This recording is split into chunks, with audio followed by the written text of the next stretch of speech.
Hello my dear viewers, I am Vishwanath. మన సాహిత్యం.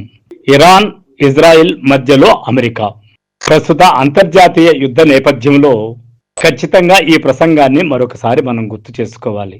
ఇప్పటికే మీకు అర్థమయ్యే ఉండాలి ఆ ప్రసంగం ఏమిటి, ఎప్పుడు జరిగింది, ఎవరు చేశారు, ఎలా బయటొచ్చింది అనేది. అదేనండి, ద గ్రేట్ డిక్టేటర్లో చాప్లిన్ ప్రసంగం.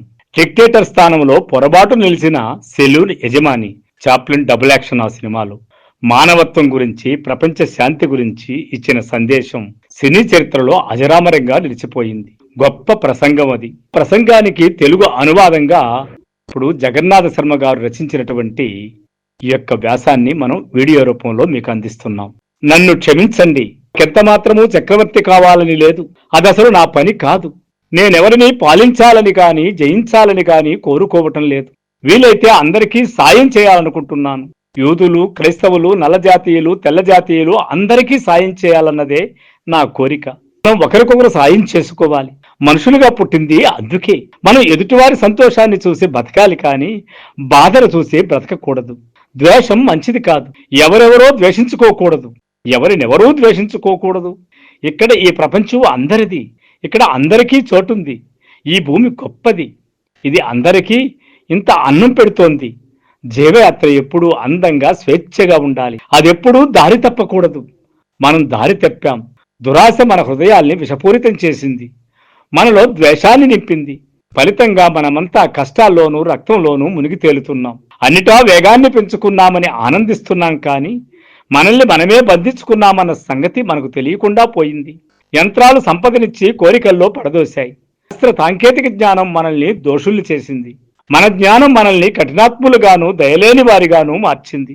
ఆలోచన కంటే అనుభూతి ప్రధానం. మనం అన్నిటా అనుభూతి చెందాలి. జ్ఞానం ముఖ్యం కాదు, దయ, మానవత్వము ముఖ్యం.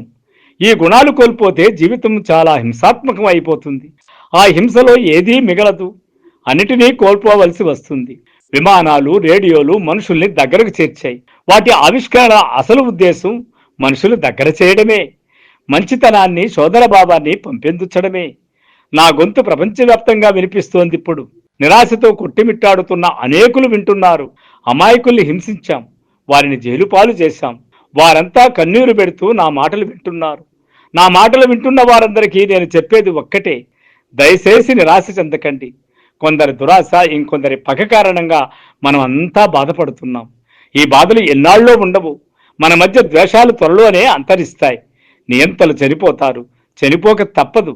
అప్పుడు ప్రజల నుంచి బలవంతంగా లాక్కున్న అధికారం తప్పనిసరిగా ప్రజలకే అందివ్వాల్సి వస్తుంది. అందుకుంటాం. మనుషులు చనిపోతారు, స్వేచ్ఛకు మరణం లేదు.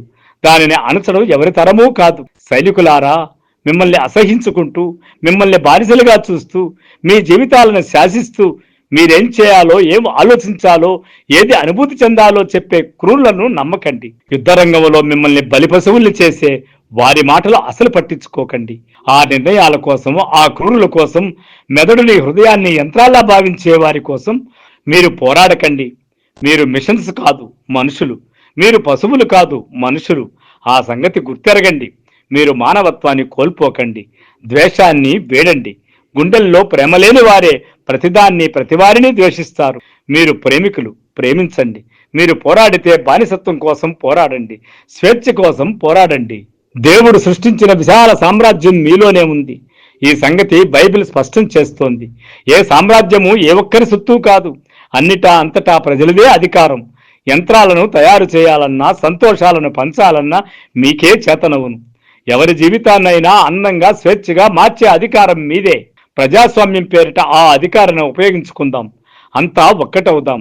ఒక కొత్త ప్రపంచం కోసం పోరాడుదాం. ఆ ప్రపంచంలో ప్రతి ఒక్కరికి పని దొరుకుతుంది. యువతకు భవిష్యత్తు, వృద్ధులకు రక్షణ ఉంటుంది.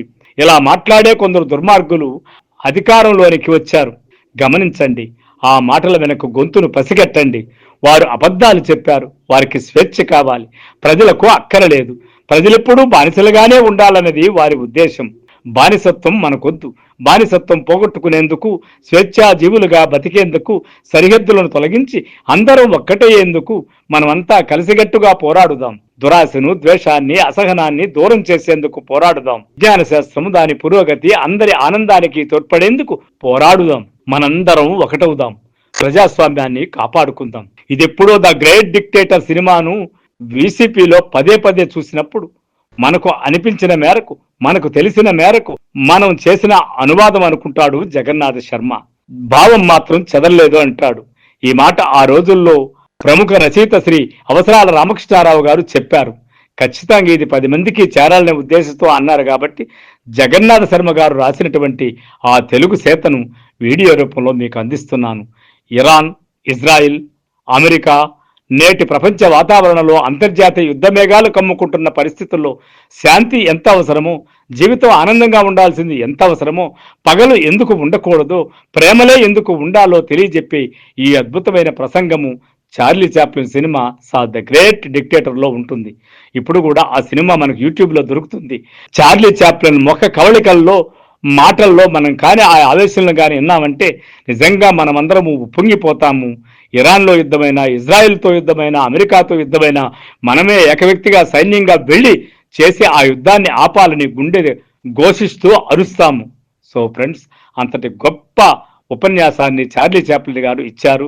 నిజానికి అంతవరకు మూగ సినిమాలతో ఒక ట్రెండ్ సెట్టర్గా నిలిచినటువంటి చార్లీ చాప్లిన్ మాటలకు మూగకు మాటొచ్చినట్టు అన్నట్టుగా మూగ డైలాగ్ సినిమాగా మారి తర్జుమా అయినప్పుడు ద గ్రేట్ డిక్టేటర్లో ఆయన ఇచ్చినటువంటి ఉపన్యాసము నేటికే అజరామరంగా ఇప్పటి యూత్కు కూడా ఎప్పటికీ కొత్తదనంగానే కనిపించేటువంటి గొప్ప ప్రసంగం.